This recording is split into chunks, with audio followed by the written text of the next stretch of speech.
오늘은 마태복음 23장 13절에서 24절 말씀입니다. 오늘 말씀은 예수님께서 외식하는 서기관과 바리새인을 책망하시는 말씀이 기록되어 있습니다. 예수님께서는 이들에게 7가지의 화를 말씀하십니다. 7가지 화가 임할 것을 말씀하시는 가운데 오늘 말씀은 첫 번째부터 네 번째 화에 대한 내용이 기록되어 있고, 또한 내일 본문은 나머지 3가지 내용의 화가 기록되어 있습니다. 예수님께서는 이 말씀을 통하여서 우리에게 율법학자들과 바리새파 사람들의 잘못된 모습들을 알려주십니다. 오늘 이 말씀을 통하여서 하나님께서 우리에게 주시는 마음을 함께 나누어 보기를 원합니다. 13절 말씀입니다. 너희에게 화가 있을 것이다. 율법학자와 바리새파 위선자들아, 너희는 사람들 앞에서 하늘나라 문을 닫아버렸다. 너희 자신만 들어가지 않을 뿐 아니라 들어가려는 사람들마저 막고 있구나. 예수님께서는 외식하는 서기관과 바리새인들에 대한 말씀을 하고 계십니다. 그들은 무엇을 하고 있습니까? 그들은 자신들만 못 들어가는 것이 아니라 천국 문을 사람들 앞에서 닫아버린다라고 말씀하고 있습니다. 율법을 잘못 지켜서 천국에 들어갈 수 없는 상황을 말씀하고 계시는 것입니다. 예수님께서 화 있을진저라고 말씀하신 표현은 구약에서도 심판을 말씀하실 때 종종 등장하는 표현입니다. 주님께서 말씀하시는 외식하는 자라는 말은 마음의 모습과 또한 외적인 모습이 다른 것을 의미합니다.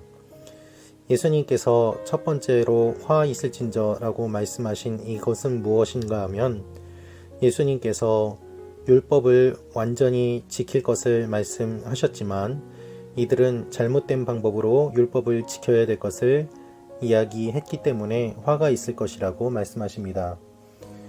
하나님 앞에서 하늘나라의 문을 닫아버린 사람들, 그들은 자신들만 들어가지 않을 뿐 아니라 들어가려고 하는 사람들마저 막고 있다는 것입니다.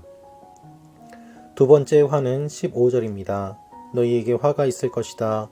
율법학자와 바리새파 위선자들아, 너희는 개종자 한 사람을 만들려고 육지와 바다를 두루 다니다가 정작 누군가 개종자가 되면 너희보다 2배나 더 악한 지옥의 자식으로 만든다. 율법학자와 바리새파 사람들은 열심을 가지고 있었습니다. 그들은 그 열심으로 전도를 하였습니다. 그런데 전도해서 교인 한 사람이 생기면은 어떠한 일을 하게 되었을까요? 그들은 그렇게 개종한 사람들에게 천국에 들어갈 수 없는 의의를 가르쳐 주었습니다. 이것을 해야 되고 저것을 해야지 하나님께 인정을 받고 구원을 받는다고 잘못 가르쳤던 것입니다. 그래서 오히려 그들의 말을 듣고 그들을 따르게 된 사람들이 하나님에게서 더욱더 멀어지는 일들이 일어났음을 주님께서는 말씀하고 계시는 것입니다. 세 번째 화는 16절에 기록되어 있습니다. 너희에게 화가 있을 것이다. 앞을 못 보는 인도자들아, 너희는 누구든지 성전을 두고 맹세한 것은 지키지 않아도 되지만 성전에 금을 두고 맹세한 것은 반드시 지켜야 한다고 말한다. 주님께서는 이들이 눈먼 인도자라고 말씀하십니다. 자신들도 앞을 보지 못하면서 다른 사람을 인도할 수 없는 상황 가운데 그들은 영적으로 앞을 보지 못하는 사람들이었고, 그러한 그들이 사람들을 인도했기 때문에 주님께서는 눈먼 인도자라는 표현을 사용하신 것입니다. 성전의 금으로 맹세하면 효력이 생기고 성전으로 맹세하면 효력이 없다라고 그들은 생각하고 있었습니다. 예수님께서는 이들의 생각이 어이없음을 지적하고자 이렇게 질문을 하십니다. 그것이 17절 말씀입니다. 이 어리석고 앞을 못 보는 사람들아, 무엇이 더 중요하냐? 금이냐? 아니면 금을 거룩하게 하는 성전이냐? 사람들은 금을 중요하게 여겼지만 예수님께서는 금을 거룩하게 하는 성전이 더 중요하지 않느냐라고 말씀하십니다. 그리고 성전이 중요한 이유는 그곳에 하나님의 임재가 있기 때문입니다. 따라서 하나님이 주시는 것, 그것에 집착하는 것이 아니라 하나님께 집중하고 하나님을 바라보아야 된다는 주님의 의도가 여기에 담겨 있습니다.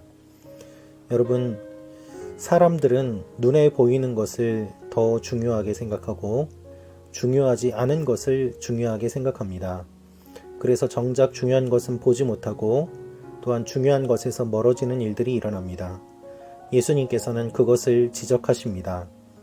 그래서 예수님께서 무엇이 중요한지를 말씀하고 계시는 것입니다.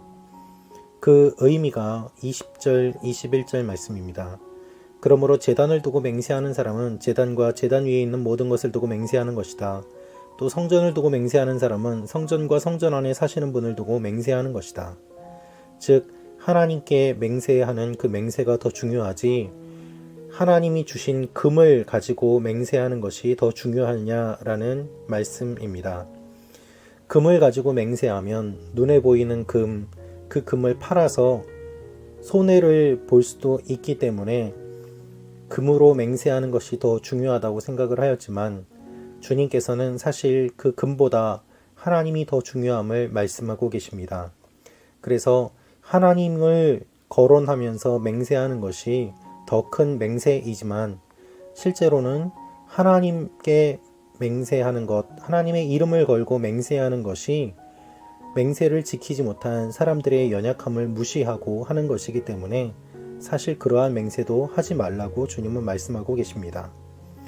그렇게 잘못된 맹세를 이야기하는 바리새인들과 율법학자들은 잘못되었다고 화가 있을 것이라고 주님께서 맹렬하게 말씀하십니다. 23절, 24절 말씀입니다. 너희에게 화가 있을 것이다. 율법학자와 바리새파 위선자들아. 너희는 박하와 회향과 근체의 11조를 바치면서 율법 가운데 더 중요한 정의와 자비와 신의는 무시해버렸다. 그러나 11조도 바치고 이런 것들도 소홀히 하지 말아야 했다. 율법학자와 바리새파 사람들은 하나님 앞에 11조를 드렸습니다.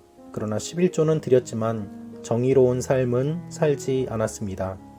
예수님께서는 11조도 드리고 바른 삶도 살아야 된다라고 말씀하십니다. 정의와 자비와 신의를 지키는 것, 그것이 11조와 함께 병행되어야 됨을 주님 말씀하고 계십니다. 우리는 이렇게 생각합니다. 술, 담배를 하는 것은 죄악이다. 그러나 술, 담배를 하는 것을 죄악이라고 여기는 우리가 다른 죄악들은 눈 감아버리고 오히려 그것을 죄악인지도 알지 못한 채 지내는 일들이 얼마나 많이 있습니까? 그것이 바로 바리새파와 율법학자들의 모습이었고 또한 우리의 모습입니다. 우리는 무엇이 죄인지 찾으려고 합니다. 그리고 그것을 가지고 비판하려고 합니다. 정죄하려고 합니다. 그러나 주님께서는 그러한 우리의 모습을 보시면서 정말 중요한 하나님의 의도를 잃어버리고 있는 것은 아닌지 질문하십니다. 하나님께서 우리를 보시며 무엇이라고 말씀하실까요? 우리가 예수님께 화 있을진저라고 혼나는 존재가 아니라 주님 앞에 칭찬받는 존재가 되도록 주님의 진정한 말씀의 의미를 깨닫고 그 말씀을 말씀대로 지키며 살아가는 말씀 창고 가족 여러분들이 되시기를 기도합니다. 기도하겠습니다. 주님, 우리가 사람들에게 칭찬받고 주님께 혼나는 바리새인들과 율법학자와 같은 삶을 살지 않게 하여 주옵소서. 오히려 하나님께 칭찬받고 이 세상을 거슬러 올라가는 하나님의 사람들이 되게 하여 주옵소서. 예수님의 이름으로 기도합니다. 아멘.